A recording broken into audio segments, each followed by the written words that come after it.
Hello, Catherine here. Welcome to the Rose Floral School show. It is episode 3, and today's episode is about writing recipes for bouquets. Let me get the PowerPoint started and we will be good to go. Perfect. All right, so today's episode is a little bit more visual. So if you are able to watch this, that would be great. If not, no worries. I'm going to do my best to describe the images that I'm using to get everything across to you. If you do want to tune into the video and you don't know how, just go down into the notes below the episode and you'll see a link, and that link will take you right to my website where the videos are posted.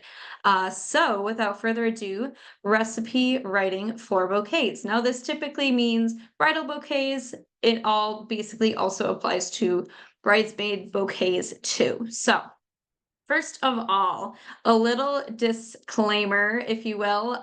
So writing a recipe for your bouquets, there is no formula, there is no set in stone, like always do this, never do that. None of that really ever applies. So keep that in mind. And if that's what you were hoping for, I'm very sorry, but don't be discouraged. Take heart in it because there's no set rule.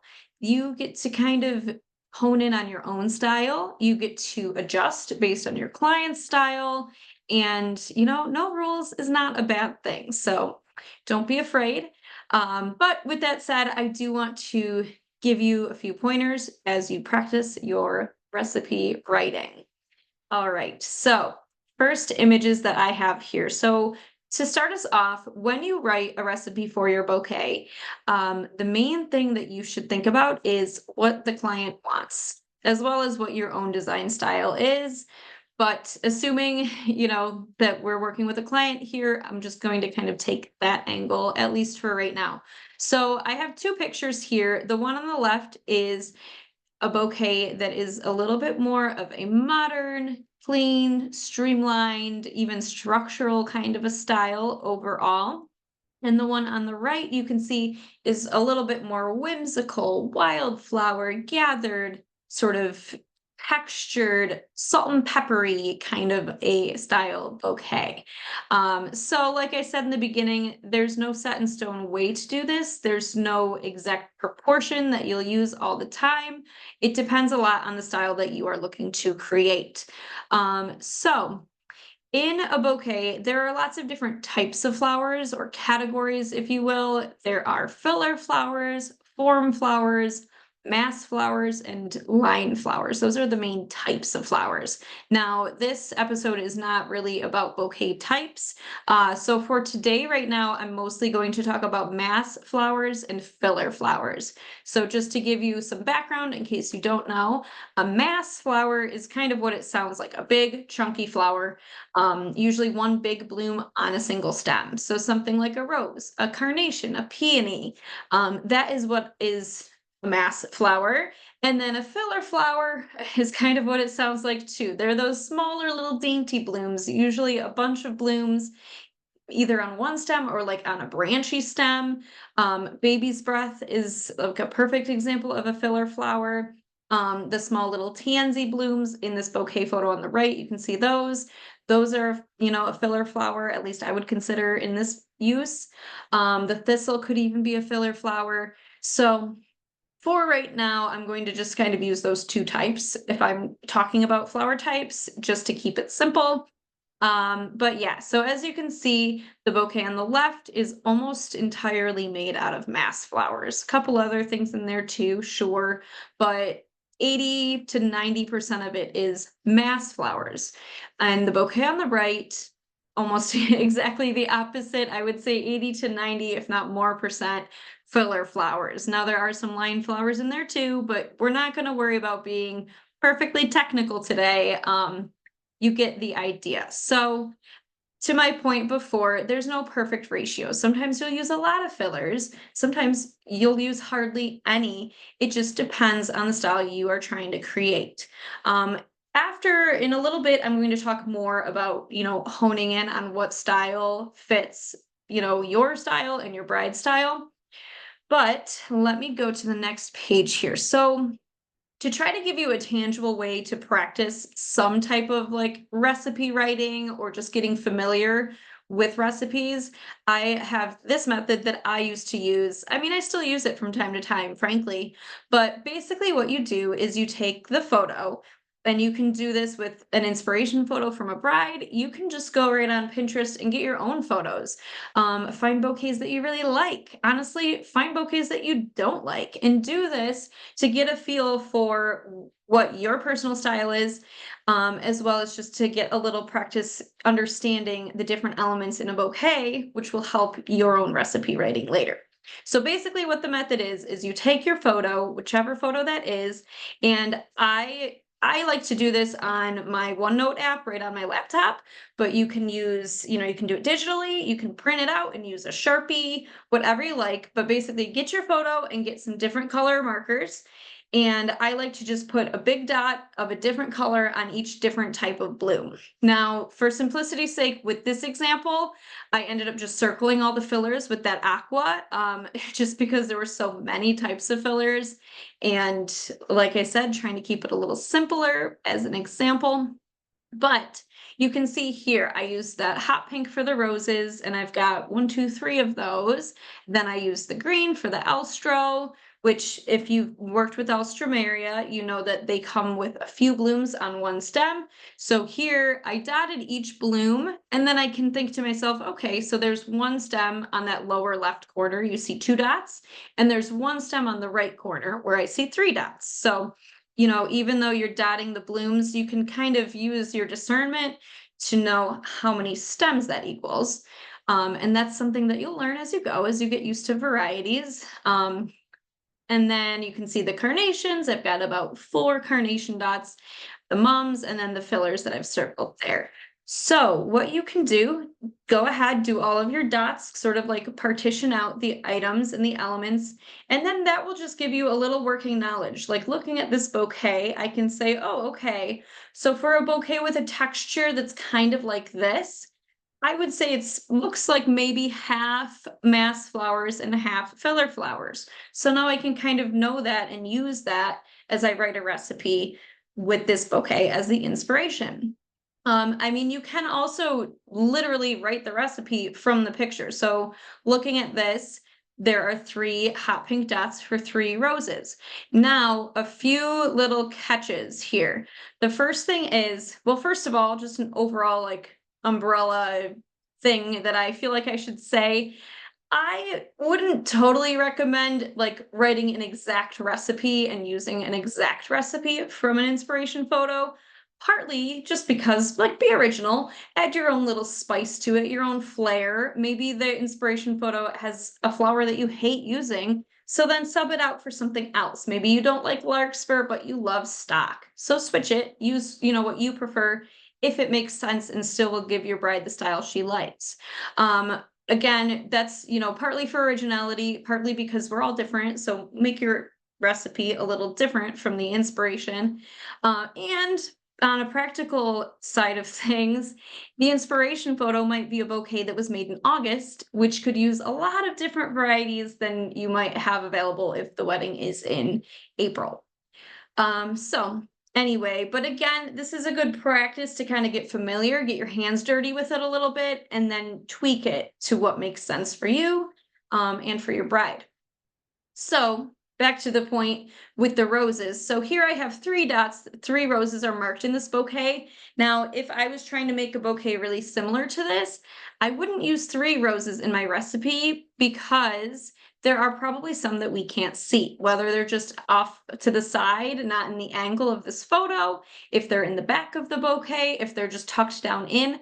I would assume there's at least a half to a third of the flowers that you can't even see from a picture just at one angle. So if this bouquet has 3 rose dots and I was going to write a recipe based on this, I would probably include 5, maybe 6 roses. The Elstro, again, looking at this, I've got technically 5 dots of Elstro, but I know that Elstro grows in clumps of blooms. And so that's probably 2 stems of Elstro that I can see. And so for this bouquet, I would plan on at least 3. I would probably plan on 4 stems of elstro. So even if you are pulling from an inspiration photo, add a bit more because again, we're not seeing all the blooms in just this flat photo. But again, to the earlier point too, make your own twists, make your own little shifts. Even if there's a flower, I'm looking to see right in the center, it's rice flower. I know because I made this bouquet, but maybe you're looking at it and you can't make it out. You don't really know what it is.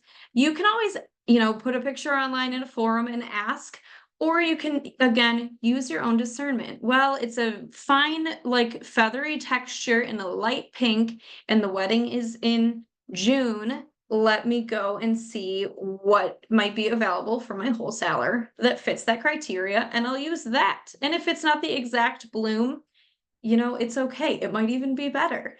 Unless the bride has really specifically requested a specific flower, you can make those tweaks, keep the style, and not need a very specific variety. To that note, I don't typically promise varieties to bride regardless anyway. So even more reason that you can use your own judgment and, know what this texture and style and overall feeling that you're trying to get from the flower is.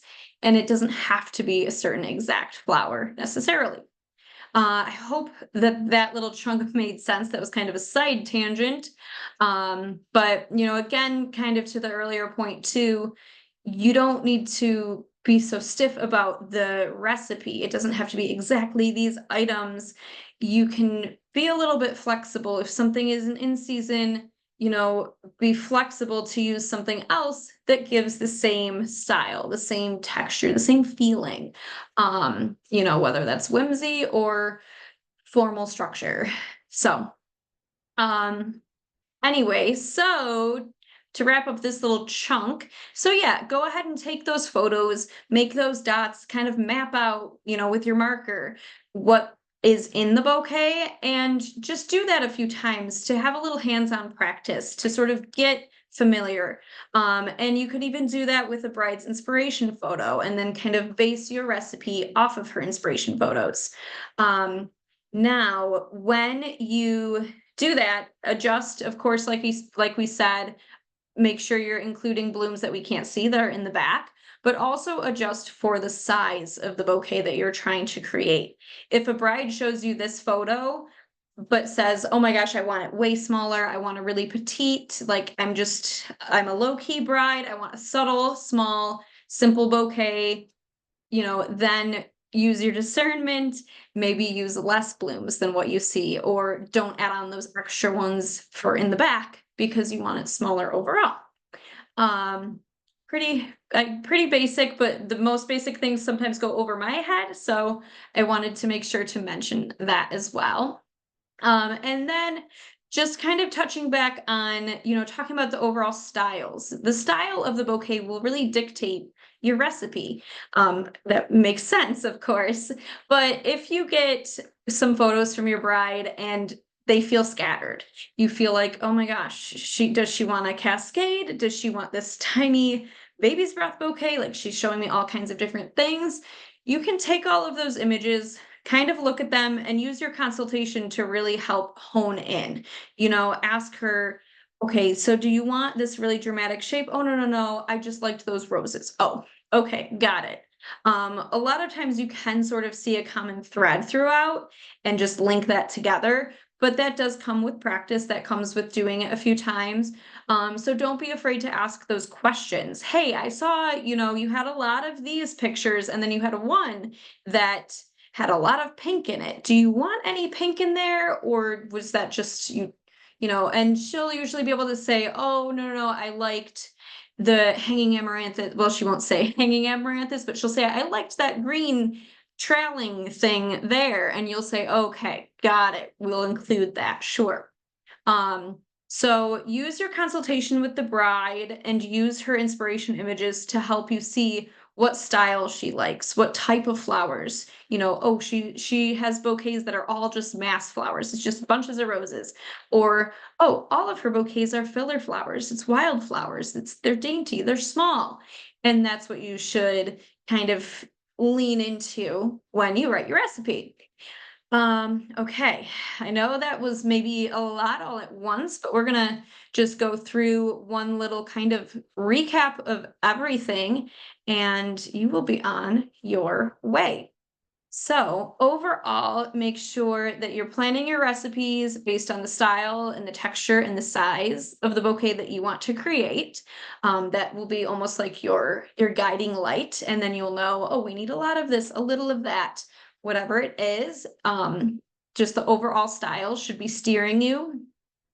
You can practice with the photos like we showed. So do that sort of like marker mapping out, and then you can sort of start to get that like hands-on practice. Feel out, okay, this is, 12 stems of roses looks like this in a bouquet. Okay, now, you can kind of get used to that, having that like almost start to become intuitive to you, where you can say, oh yeah, 12 stems of roses. Honestly, 12 stems of roses alone is not actually that big, and you'll be able to see that and learn that. And with roses as an example, but with whatever it is that you're looking at, you'll just get that, that knowledge will start to internalize, and you'll start to know what a bouquet that's 90% fillers looks like versus a bouquet that's 10% fillers. So you can practice with the photos. Another thing that I have done, and I still do, is just visualize it in front of you. This kind of links a little bit to with the last point in the slide here. Over time, anytime that you're around flowers, that you're using flowers, if you grab a bunch from the farmer's market just for your table, or if you get, some flowers from the wholesaler, really be intentional to look at them and pay attention to how much space they take up, how many, roses. Again, I feel like that's the example I keep using, but doesn't matter.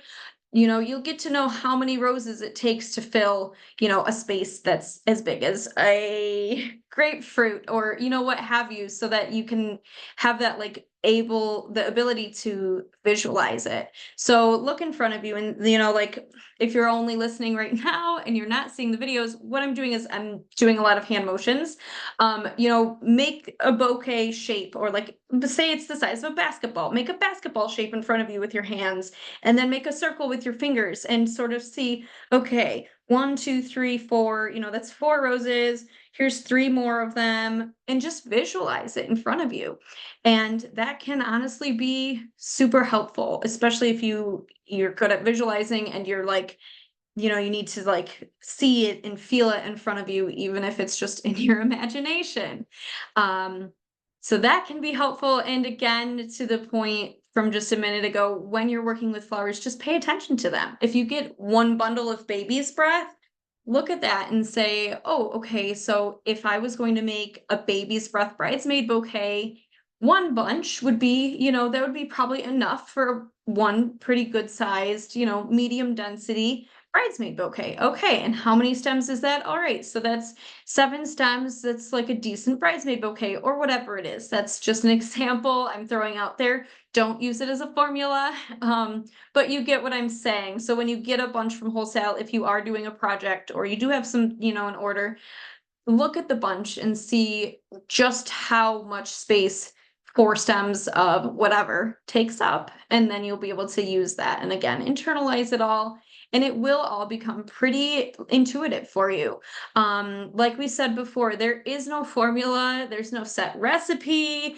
And I know sometimes in life we just want to know what the recipe is. We want the formula, we want to plug it in and go, but it really doesn't work that way. Which at first is maybe doesn't sound great. It's like, oh, I thought I could just get this answer and like voila. But it's even better than that, because you practice, you get used to it, and it does become intuitive. And now it is like magic. You can write up those recipes, you can look at those images and say, okay, yep, we need a lot of mass flowers, or okay, we need, a lot of foliage, whatever it is, and you can plug in the numbers to your recipes and make that bouquet to fit the style, just like that. So I hope that this was helpful. Go ahead and practice, see how it goes for you, and you'll just keep on learning. You'll get better every single time. So that's the amazing part. Yeah. So have fun and stay tuned for next week's episode. If this was helpful, if you have questions, if you had parts that you loved, feel free to send me a message. If you had parts you hated, you can send me a message too. Just be nice about it and we can chat. If you feel inclined, feel free to leave me a 5-star review if you are on a podcast platform, and have a beautiful day. Thank you so much.